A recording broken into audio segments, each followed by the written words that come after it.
Với cái video tour cho nên Instagram lama khan zona le chhanna YouTube lama kalau chan tour kada cho ta han zona ron lut no kha kha thengang kalau chang don ani ama se bera zona ron lut thi t.rk_360 tang ne khoi ji ma nge i tho khoi muna nge khoi district nge sia them sa ron te ka jim thon hi evolve jim lunglai nia lunglai district ania chuanin Chanmari Children Park opposite khan ka thop ani. Next question, aron lu leju jongte underscore OG ti tang ania azon chu gainer AC low mase in gain du hian enge e ila thang ama se bara join gain kan tu ma hian gainer ron so mass gainer ang khani karinga mass gainer hi supplement ania ngilang gain lo du tara mass gainer ri ba e bang lo khanin I gain pha don lo ba omje chonin mass gainer supplement ania khana ma se bara chonin I e li ina khaiti tamai ni intenan tuna ron zo toi karin dan chon tlem cher lampang ani karinga metabolism chakma intenan cher lampang metabolism chakan ti chonin thil po e bak ma se gain har sachi anom version chuma chuda chon ke ma ni na ka suggest chu ka client te aponoma atiang chi hi diet pen shan va follow poi tur ko tilo ma se e top tournament ni khata anol poi chonin tournament zona ron zo tu poi karin dan choni khata e jing chun tlai ngan e tlang puya khatiang de lo khanin gain du tak tak ani chuan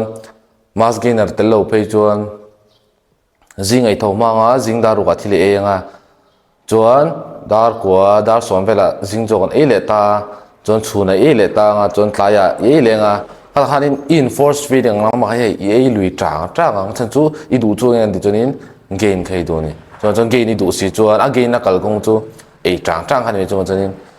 jing chun tlai zan ni khata voi li voi nga vel choi la I gain ang zona dot le tan chonin ram nga ka dot underscore thumli ti hinia bulk diet atanga ka diet khak tur sar khak dan tur sar kanin bulk chonin nge kan tien di chon kan taksa in amamo item calorie surplus kan eya kan taksa kha thang tur khanin kan force ni ele in po kan ei tama chon kan taksa te kha lo liana body fats te po hatle min kan lo gain do kan taksa an thau te polo tan do kan lo langmam do chu da chon kan in kat du chon nge kan ting de chon ama ai khan ei tlem yang chuan kan in kat cheng a chetu pa chu kan protein intake kha kan ti san ngai chu kan in bak la khan en kan ting ni chon muscle kan siam ni kan in kat lai chon nge kan tien di chonin masala kha kan nei ang khol thei tur khanin kan in kat kha kha ngai thina chu chonin I protein intake kha 1 kg into 1.5 to 2.2 gram of protein in lot la amje chonin in kat don ta kg somret ni chonin I protein intake mo moza tu chu za som nga tanga za som riat ani za som li tanga za som ruk za som sari za som riat gram of protein vel ima modon dina chon protein intake de sanga ama ai khan thili 8 lem chu consistent takin hun rei ve tak khai tinga chon in kat meng. Next question, lalmon kima underscore how long have you been training? I've been training for the past 4 years. Okay.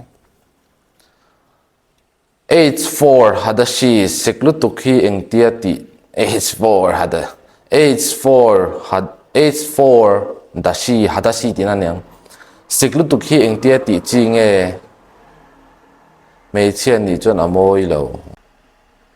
ti chu sen che sek moi ka ti tlat me na ma se sek o barang chu moi ka ti chong lo ma se mei chen masal nei ve de wang kha